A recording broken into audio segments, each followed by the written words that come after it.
Things outside of your control.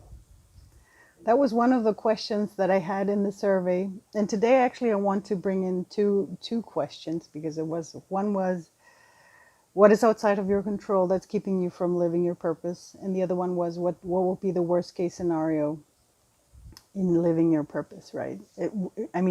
Without leave, if you won't live your purpose.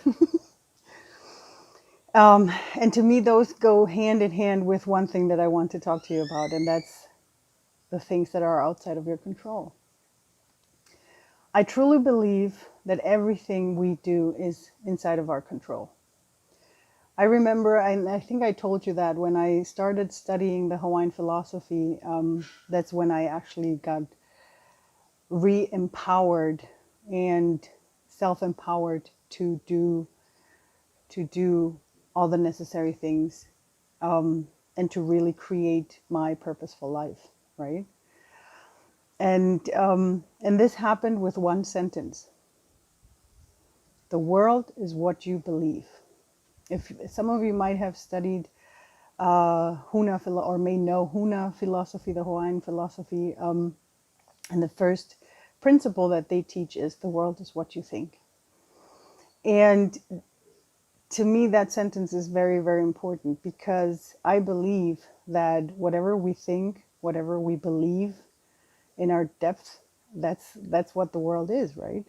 So that's how we could change things, by changing those beliefs, by changing those paradigms. And I'm saying this because that's why I'm always talking about philosophy, because this is like how we perceive the world. And I always like to use the example: when you wake up in the morning and you tell yourself this is going to be an amazing day, then that day is going to be amazing. But if you wake up already a little bit cranky and I don't want to start into this day, then the day is not going to be as great as it could be, right? So this is how we create our things. That's how we create things. And I don't want to go deeply into the answers that people wrote to this question. Or actually, yes, I'm going to. Some of them was conviction of others. Outside of my control is financially. Outside of my control is not really the fear that I haven't conquered yet. Actually, fear came up a couple of times. For some people, it was family. And for the worst case scenario, it was not being able to feel myself, not being good enough, investing too much energy and work but not getting anywhere, losing the people I care about. That's also something that's outside of your control, but could also be a worst case scenario. Ridicule and rejection, lack of love, living a meaningless life, not being accepted. So this just to give you a couple of examples that were answers to both of these questions. And what I want to tell you today is that actually you can take back the power, and with the practice that I already told you, with making the decision, you can make everything meaningful. You can give everything a purpose in your life, because if you look at it, that we're going through a process, right? And we all have a process of things, and getting things done, evolving ourselves. And for that, we have things happen to us. But by taking back the power and saying, okay, these things are happening because I might have a paradigm that is bringing that out there. I always like to say, how people say your eyes are the door to your soul, right? If you now imagine that your eyes are actually the projectors of everything that's inside of you, and it's projected to the outside world. I remember in one of the books that I was reading, I think it was Zero Limits, or I'm not sure if it was my teacher on Hawaii that told me, imagine everybody outside of you is the actor that was sent by the universe to enact whatever's happening inside of you, so that you can see it, so that you can hear it. Remember in the last video I spoke about how fears want to be heard, right? They show up and they show up as often as possible so that we realize them, so that we take them for granted, like take them serious and can actually do something about it. And this is very strong. And I remember one of the first practices they gave me, and I want to give this as a suggestion to you. Walk one full day through the day, saying that whatever happens to you, it happens because you gave permission to it. That's going to be a weird, amazing day. Because even if someone, reacts grumpy to you, imagine you gave that person permission to be grumpy with you. And to get a better grasp of this, I want to give you an example again out of my life. And this is, I think, I'm going to give you the example that showed to me how this philosophy, how this sentence, how this thinking works. But before I do, I want to say, I always use the Hawaiian philosophy as an explanation because that's where I learned the sentences. Now that I've studied a little further, I've noticed that this is not just like a law of the Hawaiian philosophy. This actually intertwines in so many belief systems that it doesn't matter if you've studied Hawaiian philosophy or not. You can implement this in your life. These are like universal laws. So now back to the example. Back then, I was still working in the corporate world, and it was already, I remember that after I had changed jobs within the company, remember, because I got sick and I changed jobs inside the company, and I changed to a different area of the company, and I got sick again, even though I had, changed everything around me. But the thing is that I took the problems with me. And that's the thing, that sometimes we think we need to change our outside, but the thing is, by doing that, we only take our problems with you. We're not just running away from them, we're actually taking them with us. That is why sometimes when I see my clients, or also in my own story, when I saw me in relationship with men, for example, I kept attracting the same kind of men because I was just taking the problem that it might have looked like this with this guy, but when I took it, and when I tried another relationship with with another guy, it would be basically the same. It might have a different taste and a different color, but it was the same problem, right? That I was dragging with me. It's like a baggage that we drag with ourselves. And it happened to me in my job as well, right? I changed areas. It should have been all different, but it started coming back because it was the same problems as before. And this was a little further along. I had done a lot of work on myself, and I remember I had to do something. One of my colleagues called me up because she wanted help, technical help with I don't know what program. And I had to tell her on the phone that I couldn't, because I didn't have the ability. I didn't have the right, the rights, the admin rights to do that with that program that she wanted me to help her with. So I told her, I'm sorry, I really can't help you. She got so upset that she started screaming at me. Why do we have you if you can't help me? And that's a strong sentence. Why do we have you if you can't help me? And I remember that at first I really went like, okay, we hung up, and my boss just looked at me like, what happened? And I was like, well, yeah, she just told me this. And he was like, oh my God, are you okay? And I'm like, I think I'm going to be fine. Because I took a step back. I think at that point I went to get a coffee. And I started to think what she just said to me. She said, I don't know, why do we have you? What do we have you for if you can't help me? And I reflected a little bit on that sentence and realized that I had come to a point in my job back then where I asked myself, what was I doing here? And basically, I was just grateful for her giving me that sentence, because it made me realize, oh my God, I just really don't know what I'm doing here. So I needed to find meaning again. for myself in that job. I wanted to do that, right? But I didn't do that on a, how do you say, I didn't try to change myself for it. It's just that I changed my perception of it. And I realized for me, I was still in that job because I wanted to process things. I wanted to look at my, paradigms that I had. I wanted to look at my fears and I wanted to change them. And that was my reason for still being there. And the weird thing is that, or not the weird thing, now I know because of that, because I said, I'm not gonna do that anymore. I'm gonna see it differently. I'm gonna see why I'm really here, like the good thing about it. I think it was Bob Proctor that says, harvest the good.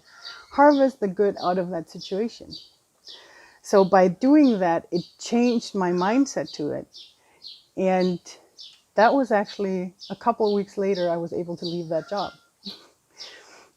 Because I was ready. And I left that job, I left that company in harmony, in love, and peacefully. I was like, really, it was fine. If I would have left just 6 months earlier or a year earlier, I would have left feeling a grudge, feeling disappointed, being angry. But because I was able to work through all my problems, I was able to go. And I was only able to go because I realized what all the actors outside of me were showing me, were reflecting onto me. So this is about really owning the excuses, owning your paradigms, owning everything that you think about, all your fears, everything. Because in the moment you take responsibility for everything you think you do, you feel everything of those things. When you take responsibility for those things and you start owning them, that's when change is going to start happening outside of you. That's when you're going to start seeing things. Because once you realize, for example, you're doing something because of a fear, and you change that fear, you overcome that fear, then suddenly you're not going to be attracting this kind of people or that kind of people. For example, because I said the example of the relationship status, right? I remember one of the things, I kept attracting men that were dating me, and whenever I started dating them, I was always feeling like they were only dating me to have something beautiful at their arm, right? Like very superficial, like because it's exotic or something. Because I mean, being a multicultural person, sometimes when I was still living in Germany, it was something special, because I was born and raised in different countries and stuff like that. So I was something sort of special. So I always felt like, yeah, because this is so special, now I have something awesome to show off, like this. And it felt very, very superficial. But once I started to look into that pattern, why I kept attracting the same kind of men, I found out that the paradigm underneath, on one hand was, of course, me saying men only want you superficially. That was a paradigm. But underneath that paradigm, I realized that I wasn't letting them in. I wasn't allowing them to see my true self. So how should I expect of them to actually be able to go deeper if I don't even give them the space for it, right? So I changed that. And now when I meet men, or generally when I meet people in general, they're way more open, way more interested in deeper things, and I allow them to see more of my true self, of my true being. And this is like for an example of something like that.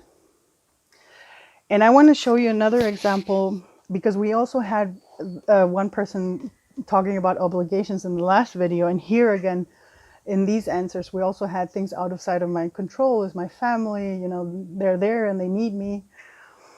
And I do have to say, of course, for mothers and fathers, it's a little bit different because you always have your children in mind. But I believe that your children understand a lot if you tell them it's okay. And if you are okay with something, if you're aligned with something, And if you own something, you know, if you really take responsibility for the things, your children are going to understand. I want to take a very recent example for myself with my family, because I mean, I've been working on these things for a long time. So there's still subconsciously certain things that come up more and more. And I had the experience that I was staying with my family for a longer period. And of course, I was doing, and I started feeling like something's wrong. And I realized that I had started to adapt to them. So I was doing stuff that wasn't me just because I was afraid of rejection, that I didn't want them to feel bad. I didn't want to make anybody feel bad. Because I know my family is very tight and we do things together. And in my case, for example, I'm someone, I need time in the mornings. I need my waking up time. Usually I start doing sports, and then after a while I go and have some breakfast, but it's sort of like a light breakfast because usually I get up a little bit later. Well, I don't get up late, but I just need my time and space for it. And then I have a late breakfast, but very light, because usually I have lunch pretty fast soon after that. And during the time living with my family, I had stopped that. I had really, I was trying to wake up at 8 o'clock in the morning to be downstairs to have breakfast with my family. And I had done that over a long period of time. And I was not feeling good because it was going against my whole timeline, right? But of course, I could have said, this is outside of my control because, I mean, it's them. And I could have blamed them, but then I would have never changed anything. So I said, I'm taking control of this. I need to be me, and I need to be myself, and I need to follow my own, time system. And I changed that. And I didn't even say anything. I just changed it. And I was like, okay, I'm going to do it because it feels good to me. I'm just going to stay in bed longer and I'm going to do my thing. And I started doing this without telling them. And the funny thing is, no one said anything. No one was feeling bad or anything about it because I was aligned with myself. For me, it was okay to start the day the way I started doing it. I was still there. I was still hanging out. I was still spending time with them. I would still have one full meal with them. I would still take the time to sit and watch TV with my dad, to go for walks with my mom, to spend time with my sister. But I had more fun doing it. I had more strength doing it. And it didn't feel like I had to. Remember, that was also one example. Because the thing is that as long as the things feel like we have to, like an obligation that we have to follow up on, for us it feels like it's not flowing because we have to do something. But wouldn't it be nicer if you do the things because you want to do them, because you feel that it's right to do them? And you can only do that if you truly listen to yourself. It might mean that you might have to stop having lunch at that time, or that you might have to not do certain things for them. But it doesn't mean that you're going to stop doing anything for them. It just means that you might have to shift it a little bit so that it feels good for you and they have a lot more off of you, right? Because sometimes we feel our family expects things of us that we are supposed to do. And we pressure ourselves into doing them. And it's not going to help. It's not going to help either side. And it's like, imagine my family would be expecting off of me to be in Germany all the time. And my soul is yearning, is screaming, I need to travel. I need to be in different countries. And I remember, because I spoke about this to my sister, and my sister told me, hey, I prefer you being here because you want to be here than you being here because you think you have to be here. Because then we're not going to have fun. And it's true. It has been true to the day. If I was there because I had to, I wasn't having fun, they weren't having fun. And this is the thing about obligations, because sometimes we think that it's an obligation, but it's not. So truly look at everything, how you do things, how you react on things, and really start owning them. own them. And even if they don't feel good, own them. Tell yourself, not just tell yourself, accept that you are the one that produced it, that made it happen. If someone is grumpy with you, ask yourself, what is this person triggering in me? Maybe there's a pattern inside of me that person is right now is triggering. And if it's other people, I think we had that thing with, conviction of other people. That's one thing that I find so amazing, that sometimes we let ourselves be guided by the conviction of someone that we don't even like. Have you noticed that? If you start looking at that, that's such a huge thing. You have 5 people that are amazing with you, are in harmony, and it's all good. And then there's this one person that keeps saying, nah, I don't want you to, how you're doing it is not good enough. And what that person is doing, that person is triggering in you that you don't feel good enough. So own that. If someone else is making you feel like you don't feel good enough, ask yourself, maybe I don't see myself as good enough. And then you can work on that. Try to change that shift. Remember the refocus. Focus on the things that you're actually good at, that you're amazing at. Each one of us has so beautiful gifts. And if we focus on those, you can be confident that you're good enough. And if someone triggers you because they say you're not good enough, be grateful, because that person is showing you that somewhere inside of you, there's still this paradigm that is holding you back from living your purpose, from living your dream, from living your desire. We're all meant to live our desires. We're all meant to live our purposes. But the thing is, and now this is the hard part, by taking the control, giving them the control,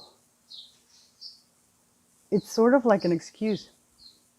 It is an excuse to not be in your own power, to not live your life. It's just an excuse. So what's holding you back? Why are you still giving that other person the power? Take it back and be responsible for it. And you're going to see, once you start doing this more and more, you're going to see how things are going to start changing, because it's you have the power to change anything and everything. And once you start changing those little things, it doesn't matter what they think. You're going to start seeing that people might say something like, I believe that you're going to stop, creating those kinds of people.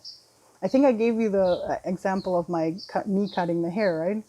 And that was the same thing, because I was fine with this. I was in alignment. I wasn't creating any more people that would tell me, no, women with short hair are not female enough. I stopped creating that.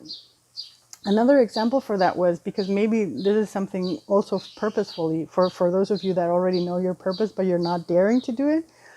When I started on my spiritual path, I was like, okay, no, I can't speak about the spirituality things, because people are going to say I'm cuckoo, or going to say I'm crazy, or going to say weird new age lady. But the thing is that the moment I aligned myself with it, I owned up to it, and I said, this is who I am. This is part of me. It was so amazing, because suddenly almost no one was saying something against it. I wasn't creating people to say that anymore, because I didn't need to create people to say that anymore, because it was out of my system. And every now and then, of course, you do meet up people that are not in the same, don't have the same opinion as you. But it's not going to matter. You're not going to be triggered by it. You're not going to be, it's going to be like, oh yeah, no matter, it doesn't matter. So this is the practice of today, to really own everything, and don't use it as an excuse that it's everybody else's fault. Own it. Step out of that suffering and go make the choice, take the decision that everything is yours. You can change anything, and it's all in your power. And if you're saying, yeah, May, but I don't always recognize when someone else tells me something, I'm going to give you a little, insight on that. Whenever someone tells you something and it triggers, and with triggers, I mean things that either make you sad, angry, or fearful. If someone does that something that triggers let's call it a negative emotion, ask yourself, what is that person creating within you? And then there's two questions. It's either it's because you act the same way with others, because most of the times if we're triggered by something, it's because we're triggered because we don't like it in ourselves. So it's either that you're acting the same way with other people, or the second one is that you're acting in that matter with yourself. And that's where we have to be 100% honest with ourselves and really turn the mirror around towards you and look at it. Why are you acting like that with yourself? You know, like I said, with not feeling good enough. If someone is making you feel like you're not good enough, ask yourself, why do you think you're not good enough? And then start changing that. And with those changes, you're going to make it. So it's really about owning it. So if you can, if you like, go and make that exercise, go through the day, ask, empowering yourself and saying, okay, whatever happens today, I gave permission to it. And then start looking at what happens. So with this, oh man, I forgot to tell you the Oktoberfest story, but I'm not going to make it any longer today. I'm going to tell you in the next video. So have a great time, enjoy, and I'll tell you more. And I'm looking forward to it. Bye.